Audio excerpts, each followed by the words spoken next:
You're watching Open Agenda. Here's our host, Joe Venosa. Hi, welcome to this week's episode of Open Agenda. With us, we have Ms. Trish Melvin from Fruitland. Hi. Hi. And Mr. Michael Langford from Salisbury. Thanks for having me. Thank you for being here. And thank you for being here to the both of you as we engage a very controversial and multifaceted topic that has sort of engulfed the community, particularly the university community, but I think we would also say the wider Wicomico County region. So the long and the short of it is that a highly controversial speaker, a man named Mr. Jared Taylor, who has long been considered not just a sort of open, racist, white supremacist kind of figure, a sort of fringe racialist, but who's someone who has openly promoted eugenics, self-segregation of the races, and basically a proponent of ideas that really fell out of favor after the Holocaust, or so we thought. But he has been invited to the university campus by an element of the college Republicans, right? Someone who we know, Mr. Colin McEvers. And this event was planned initially for yesterday, March 9th. It was postponed due to safety concerns. It obviously triggered a big uproar on the campus and in the community, and it also created a huge logistical set of concerns. We reached out to various people in the community to talk about what happened. We reached out to both members of the College Republicans and College Democrats. And we are going to have on the show today Mr. Jacob Griffin, who's an officer on the College Democratic E-Board. I do want to say that we also reached out to several members of the College Republicans. And just for some context, a good majority of them actually left the organization over this whole issue, meaning they decided to leave the group over Mr. McEvers' decision to, from their point of view, I think, subvert the process and bring Mr. Taylor for a kind of publicity stunt. But I will say that numerous College Republican students that I spoke with and others I've spoken with have been not willing to come on camera, that they are actually concerned about even speaking out against it because of certain social and political concerns, which I think is deeply unfortunate, but I think it speaks to the time and the moment that we're in. And so in light of that, Mr. Griffin is going to give us his take and interpretation of what happened, and then hopefully we can make sense of why this is not simply an issue of academic freedom or freedom of speech. Obviously, Mr. Taylor has the right to say whatever he wants to say, but the nature of it as a campus event and the way that it was planned is, I think, the crux of the concern. So what I'd like to do is, Trish, if you could hang out, I'm going to bring Jacob on, and he's going to talk about, again, what happened in some depth. And Michael, I'd like to bring you back in for segment C and maybe talk about your reaction to it and sort of how it fits into the broader political dynamics here in Wicomico County. Is that a good idea? Sounds great. All right, well, folks, we're going to engage in, again, a very controversial and multifaceted topic. So here we go. So stick around, and we'll be right back with Jacob Griffin in our next segment of Open Agenda. Hi, welcome back to Open Agenda. With us in the house, Ms. Trish Melvin from Fruitland. Hello. Thank you for joining us. And special guest today from Salisbury University, Mr. Jacob Griffin. Jacob, thanks for joining us. Absolutely. So, Jacob, it's been quite a week at Salisbury and really in the community. There's been some big news, again, for folks that are not quite aware of what happened. But there was a very controversial guest speaker that was invited to campus to speak, a man named Mr. Jared Taylor. Jacob, can you tell us first sort of who you are and then maybe explain your relationship to this event and sort of the reaction to it? Absolutely. So I am the sitting treasurer of the Salisbury College Democrats. We are a relatively new organization on campus. We began our official capacities as an organization and as a registered student organization in the fall of last year. And when it comes to the Jared Taylor event, obviously when it was announced, our organization condemned it immediately, and when it comes to my relationship and our board's relationship and our organization's relationship, we would say we're the opposition to the event. We are there as as a partisan political organization, obviously, but we're also there as a safe space. That's one of our core tenets as an organization. And Jared Taylor represents kind of the antithesis of safe spaces. So, yeah. Well, and maybe for the public, we can talk about why that is, because not everybody may not know exactly who he is and what he represents. Yeah. So he is the founder of the American Renaissance magazine. He has been, for quite a while, sort of considered either a white supremacist or a white nationalist. He's sometimes referred to as the mentor of the alt-right. But also he has been a pretty unapologetic proponent of actual eugenics and what we would consider racial segregation, right? In sort of the modern kind of apartheid sense. Absolutely. Is that yeah, fair to say? that's what we would say. And like I said, when this event was announced, our board is made up of 6 people, and we all did our research. We looked into the American Renaissance stuff. We looked into some of his views about racial exclusion. So we're talking about somebody who genuinely believes that spaces like higher academia and diverse spaces with diverse thoughts and opinions are just inherently wrong. Now, maybe we should get into briefly how it is that he came to be invited to the university. So it's my understanding that the Maryland Federation of College Republicans submitted the formal invitation. That is our understanding, and what I think is pretty integral to understand for the public too, is there's been a lot of blame thrown, especially on campus, at the Salisbury College Republicans. The Salisbury College Republicans, 2 of their former board members came to us and explained that this was an 8-week-long process. There was lots of pushback from the Salisbury College Republicans board. The board kind of fractured as a result of this event. So this is not the Salisbury College Republicans. This is the Maryland Federation of College Republicans, who is headed by Colin McEvers, who is sponsoring the event, and as the president of the Salisbury College Republicans is stating that it is both sponsored by that organization and the Maryland Federation of College Republicans. So I think there's a lot of misinformation going around about who did what, but really it's spearheaded by Colin McEvers.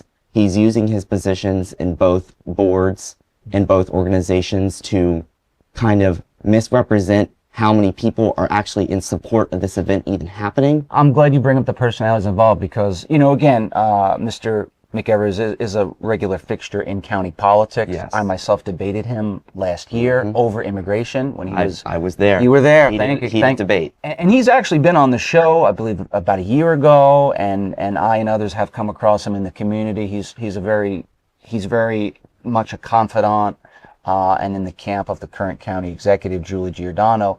But what's interesting about these political dynamics, to your point, is that it's my understanding that the Maryland state party, right, the Maryland Republican Party, actually denounced the event. Yeah, the non-voting group of the Maryland GOP that kind of represents their viewpoints, their sort of social media wing in a sense, came out and said, we are strictly against this event. This is a white supremacist. This is a person that does not represent our views. And as a Democrat and somebody sitting on the board of kind of what I would say, like I said earlier, the opposition group, I'm not here to state that all Republicans are evil or all Republicans on campus are supporting this event, because like I said, that is far from the truth.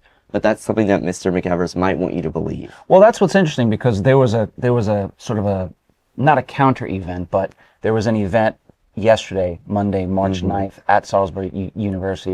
It was kind of a teach-in session. You were there. I was on a panel, and we were talking. Yeah, it was a phenomenal event, but we were talking about the history of scientific racism, eugenics, and we talked about the political dynamics. But what was interesting about that event is there was a large number of the college Republicans who were there and said, right, to us and to others, this does not represent us. Exactly. This is actually, some have said this has actually tainted us and our reputation because of what Mr. McEvers is doing, and it really puts a stain on just people who consider themselves conservatives. And so not as a conservative person, I was glad to hear that not only were they disavowing the event and the action, but they also want to engage in dialogue about things that concern the campus. When you have a student, it seems, I don't know exactly who asked the question, but I can make the assumption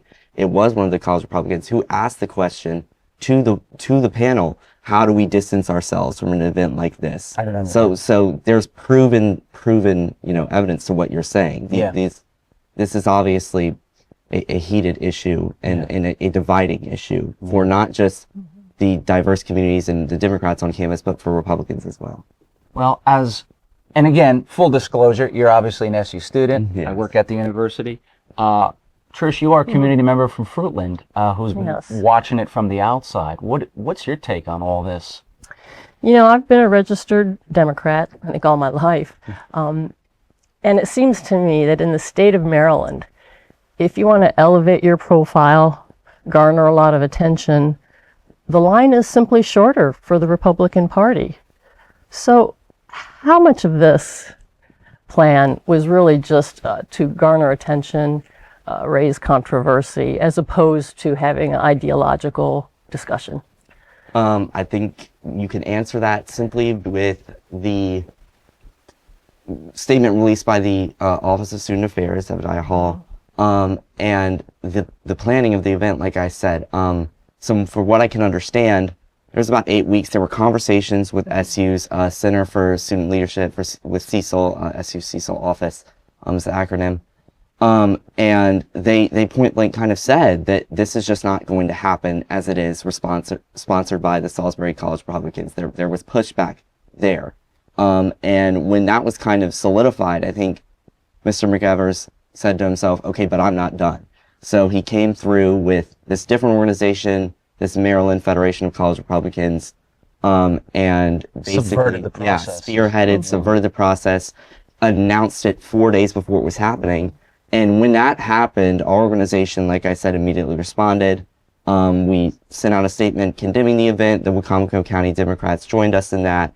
We planned a protest for Monday evening about an hour before the event was going to take place. We encouraged people to go to the counter programming.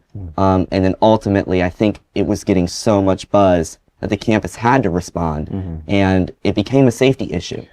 Well, absolutely. And at one point, I know that the university may have policies that, to follow the constitutionality of the state of Maryland, but there are insurers that are involved at some point who have a say. And this was, I think, the issue was that it was, to your point, not only announced with such short notice, but it was announced in a very small room. It was announced, the event was going to happen in Devilbus Hall, which, if you've ever taught or taken a class, the rooms are not big. And given what this speaker would have brought as far as attention and community impact, logistically, it was just impossible. So when we heard it was going to be announced, a lot of the faculty, I think, sort of said it's probably going to have to be postponed, which it was. Yes. And again, it postponed for very important, legitimate safety reasons and rescheduled, is my understanding. So it's not as if Mr. Taylor is being denied his constitutional right? Absolutely. Like, freedom of speech goes all directions. He has a right to say these things, even if a lot of people think they're garbage and racist and bigoted and literally a holdover from ideas that the Nazis supported. I mean, that this is the essence of those beliefs. But nevertheless, the university is, as a matter of free speech, going to have the event. So it's not as if there's going to be a cancellation of it. But the plan is to have the event where you can have an actual established protocol for security. The school is bringing metal detectors, is my understanding, or at least they have to cover it.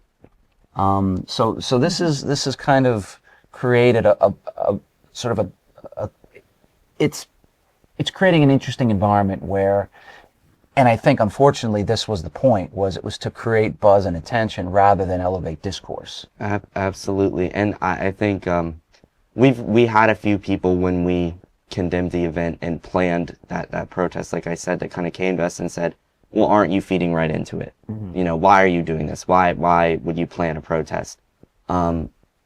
We did it because in our weekly meeting and kind of the sentiment we felt is there needed to be an outlet for students' kind of sadness and anger, and not anger and aggression, just anger and look at how far I've come. I'm on a college campus now. Why do I have to be in a space with this person? You know, I live in a diverse environment, and I live with a diverse swath of roommates, and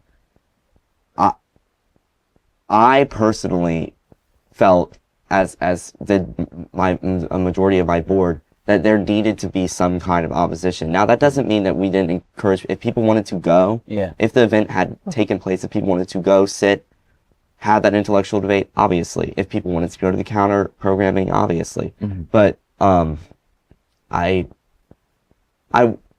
would say that we couldn't just sit aside as an organization. I understand.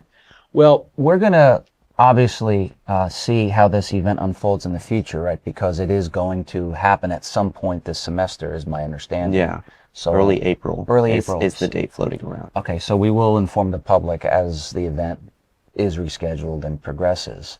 But briefly, is there anything you'd like the broader community to know about the event or the issues that have happened on campus, who maybe don't follow the campus issues as closely as we do? You know, I think I want the broader community to understand that, one, when the initial event was happening, in the fine print of the promotion poster was the line, "This is not affiliated with SU's campus in any capacity. It's just being hosted there, but it's for SU students, staff, and faculty only." So those two things that's kind of a bit of an oxymoron. But if the event is to take place again, I'm fairly certain it's going to be restricted to those within the SU community, which I think is not entirely in good faith. If you wanted to have those ideological sort of disagreements and those debates, then you should have it open to the public, because the public is going to be there and want to be a part of this event.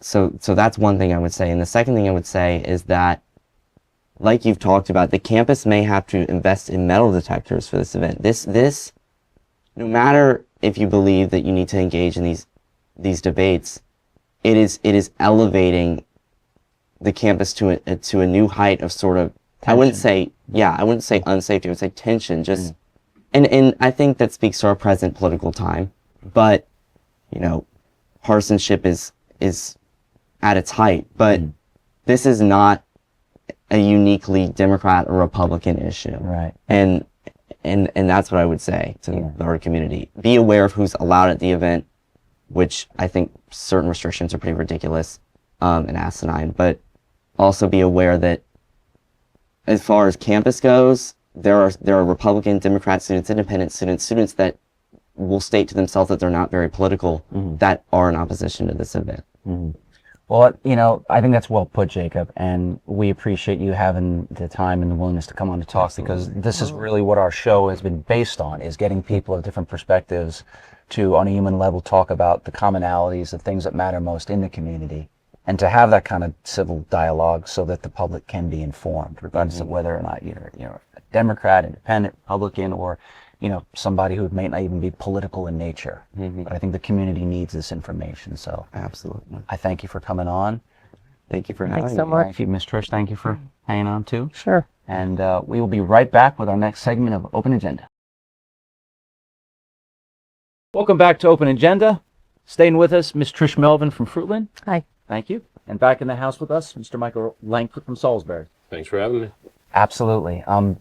Well, that was quite an interview with Mr. Griffin, and as you can both tell, things are quite interesting on campus recently. What do you make of it, Michael?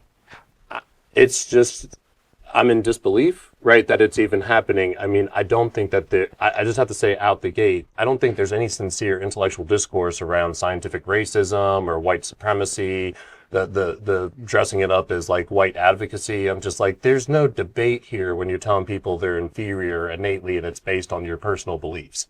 That there's no evidence of that. Like, it's just, there's evidence to counter that. It's just wrong. That's There's how just I no feel. basis for an intellectual discussion. No. In other words. It does not feel apropos to a college campus. So would you say this is basically a bad faith argument made for a specific political agenda?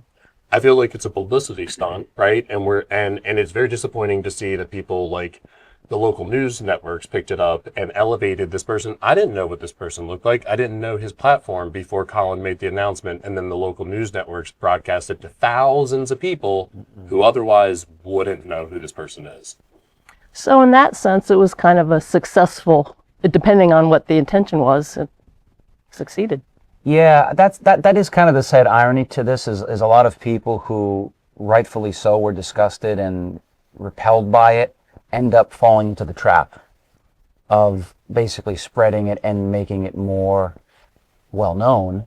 And I want to know who in this area, right, is in support of that. Who do we have in like local government, let's say, who is propping up and giving a platform to this? Because we don't want that. Well, what is the status between the local Maryland Republican Party, and what's their position on this? It's my understanding that, Mr. McEvers has been quite adamantly a supporter of Julie Giordano and some of the candidates tied to her, James Wynn in particular.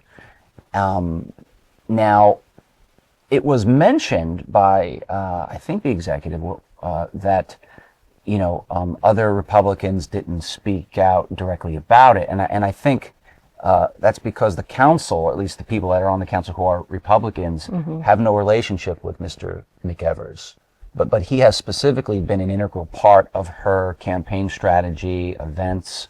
He mentioned that he would door knock against candidates that she was in support of. And so, it's interesting how the executive, who has a long history of not only targeting people like local teachers for their freedom of speech, but has also been, embroiled in previous controversies. Back in 2022, she attended a series of classes on the Constitution from a white nationalist teacher.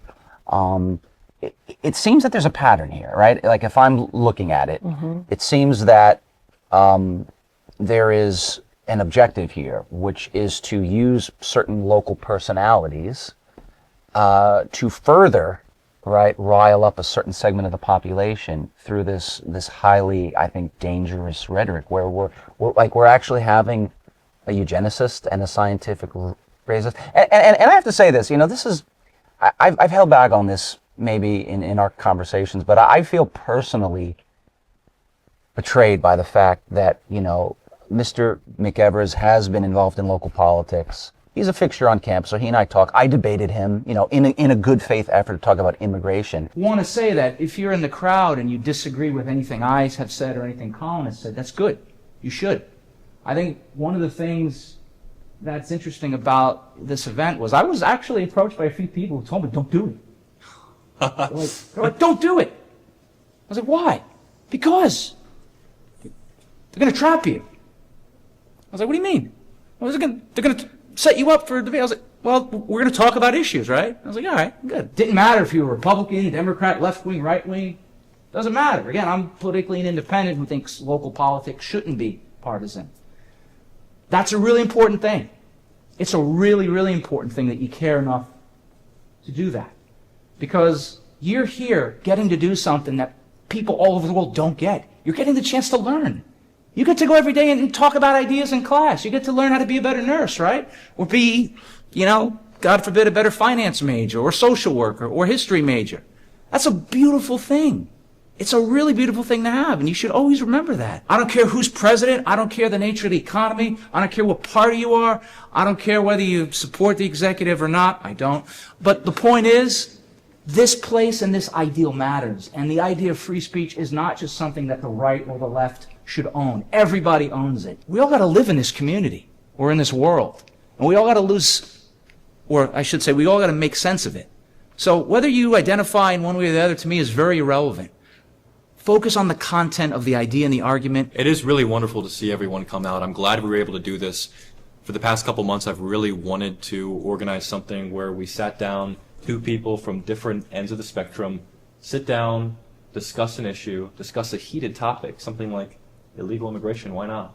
So when I texted Dr. Venosa last night, I said, are you still able to come to the CR meeting and do a little mock debate? And he was willing to do so. We had discussed possibly doing something like this, engaging people, doing political discourse, all that, and I think it's a really wonderful thing. Actually, I use myself in the college Republican thing because I know that a lot of people feel very strongly about me. Okay, some people do. So I was like, how do you get people engaged? And you have a lot of students, you have a lot of people in your classes. I've never had the privilege of taking a class with Dr. Venosa, unfortunately. I'd like to. We have this, this way of thinking, the right way of thinking, not like right-leaning way of thinking, and then we have the left. And I think it's important for our society that we have both and that we have that clash and we have these discussions. So. And it's amazing that knowing, that even like from my perspective, right, where I have a wife from East Africa, so I'm in an interracial marriage, my son is autistic, right? Like my very family's own, like existence is the target of someone like Jared Taylor. And there seems to be no awareness of people like Mr. McEvers or the executive that people could actually even object to it. And I find that the word disgusting doesn't actually do it justice. Yeah. But it shows you how far we've dropped, I think, as far as decency, level of discourse. And again, it's not an inherently political thing, but it is, in the context of local politics, kind of troubling that one of the highest ranking local officials, County Executive Julie Giordano, is directly associated with people like Mr. McEvers and others in a campaign capacity. Like, we've all debated, dealt with people, we're all in pictures with people as we associate, but to actually be working with somebody like this on a political agenda and not speak out about it. Well, it's not too late. She can still come out and condemn this entire event. And apparently it may happen later this spring. So I know that Maryland GOP did. Right? Yeah. We talked about that. You have the Democratic Central Committee, I believe, did, as well as the SU Democrats, as we just had a representative there. And many college Republicans literally left the organization over this. Like, there is a split now in the campus conservative Republican community. There are now two factions because a majority of them left over not only bringing him, but the choice to do it in such a manner. Well, I often feel for my Republican friends because there is this aspect of personality and publicity that gets away from issues. I think that there are issues that my Republican friends or counterparts in the community care about that, I understand their concerns. It's it's not an automatically divisive issue, but I feel bad for the people who don't affiliate with such things, then having creating that schism, right? It's just people are distancing themselves from that, and it's hard for them to get the work they want to see done in the community when there's people acting in bad faith. Yeah. Well, and maybe to look at it in a brighter way in the future is we can think of it in the sense of, okay, well, now we can use this opportunity as a teachable moment to maybe work on things in good faith. There are going to be future events on campus. There was an event on March 9th where I was invited to give a talk with other faculty about the history of these ideas. And it was an intellectual opportunity that wouldn't have otherwise happened. And so maybe this could have the possibility of elevating discourse for people who are now interested in paying attention. And so maybe some good can come from a bad situation. I think that does remain to be seen, but I certainly hope that in the future, not only for the campus's sake, but for the county's sake, that we have leaders and we have people who are going to have both moral clarity and to take a stand on things that a lot of us find not even politically divisive, but just morally repugnant. Yes. And that's where it's not a partisan issue. This is not Republican or Democrat. No. Republicans are just as offended Yes.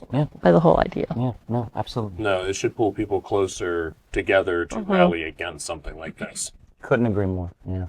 Well, thank you both for your insights and commentaries, and we will certainly, again, follow this issue as it develops. Again, it's certainly going to be a topic that will be in the news in the near future, it would seem. So thank you very much. Thank you for watching this episode of Open Agenda. Hope you have a great week, and see you soon.